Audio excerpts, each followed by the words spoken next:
बच्चों, आज मैं आपको वह कविता समझा रही हूँ। इसकी कवित्री ललदद हैं। अगर आपको इसका प्रसंग पूछा जाए तो प्रस्तुत पंक्तियां हमारी हिंदी की पाठ्य पुस्तक क्षितिज भाग 1 के अंतर्गत वाक नामक कविता में से ली गई हैं। इसकी कवित्री ललदद है।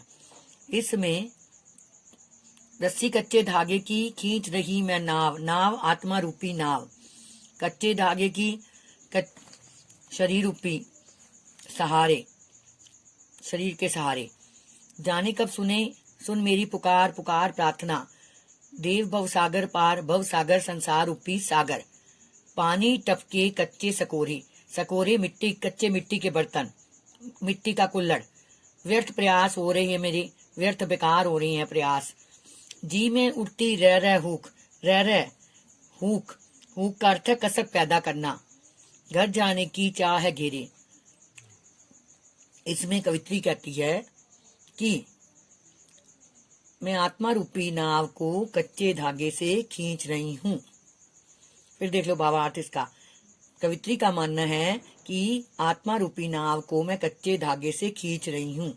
जाने कब सुन मेरी पुकार, करे देव सागर पार। न जाने कब ईश्वर मेरी प्रार्थना सुनकर मुझे इस संसार रूपी सागर से मुक्ति दे सकेंगे, संसार रूपी सागर से पार लंघा सकेंगे।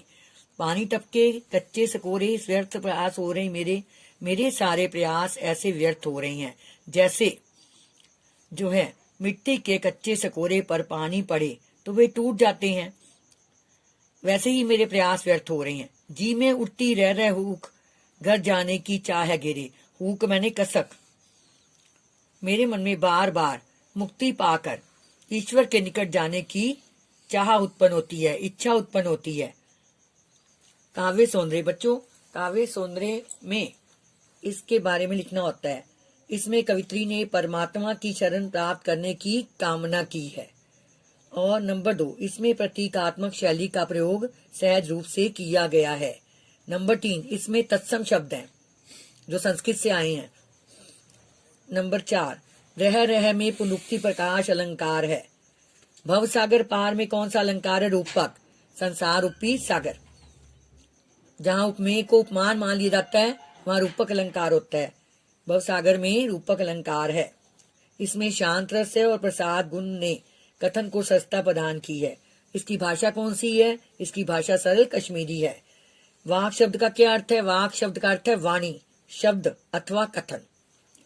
और यह पद गे है, गाने योग्य है। हुक उठना का अर्थ है कसक पैदा करना। अब मैं आपको दूसरे पद का सरला व्याख्या समझा रही हूँ। खा खा कर कुछ पाएगा नहीं, ना खाकर बनेगा अहंकारी, अहंकारी घमंडी। सम खा मतलब समान रूप से खा, तभी होगा समभावी। इसमें सम्मान की भावना, समानता की भावना समभावी मैंने। खुलेगी सांकल बंद द्वार की, खुलेगी सांकल बंद द्वार की का अर्थ है चेतना व्यापक होगी, मुक्ति का रास्ता खुलेगा। इसका भी प्रसंग वैसे ही होगा। अब इसका भावार्थ देखिए। कवित्री कहती है कि संसार खा खा कर कुछ पाएगा नहीं, संसार रूपी संसारिक वस्तुओं का उपभोग करके तुझे कुछ भी नहीं मिल पाएगा। कवित्री कहती है कि संसारिक वस्तुएं खा खा कर तुझे कुछ भी नहीं मिल पाएगा। ना खाकर बनेगा अहंकारी, अगर तू संसारिक वस्तुओं का उपभोग नहीं करेगा, ना खाकर तू अहंकारी बन जाएगा। और भूखा रहकर तुझे वृत्त तप और का घमंड आ जाएगा। ये दोनों ही स्थितियां सुखद नहीं है।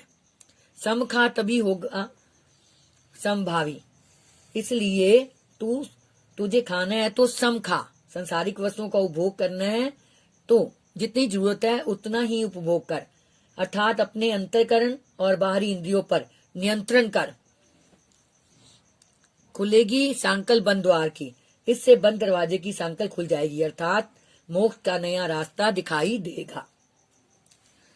अच्छा बच्चों, कई बार आया था शिल्प सौंदर्य। शिल्प सौंदर्य में आपने इसका भावार्थ भी लिखना होता है और काव्य सौंदर्य भी। काव्य सौंदर्य, इसमें कवित्री भोग और त्याग का संभाव से खाने या अपनाने की प्रेरणा देती है। इससे मनुष्य का मन भक्ति में लग सकता है। समखा में दार्शनिकता का भाव है। समखा में कौन सा भाव है? दार्शनिकता का। इसकी भाषा सरल कश्मीरी है। खा में कौन सा अलंकार है? पुनरुक्ति प्रकाश। जहाँ एक ही शब्द का प्रयोग 2 बार हो वह पुनरुक्ति प्रकाश अलंकार होता है। अंतःकरण से संभावी होने पर मनुष्य की चेतना व्याप्त हो सकती है। इसमें संगीतात्मकता गुण विद्यमान है, इसे गाया भी जा सकता है। संभावी का अर्थ है समानता की भावना। यह पद गेय है।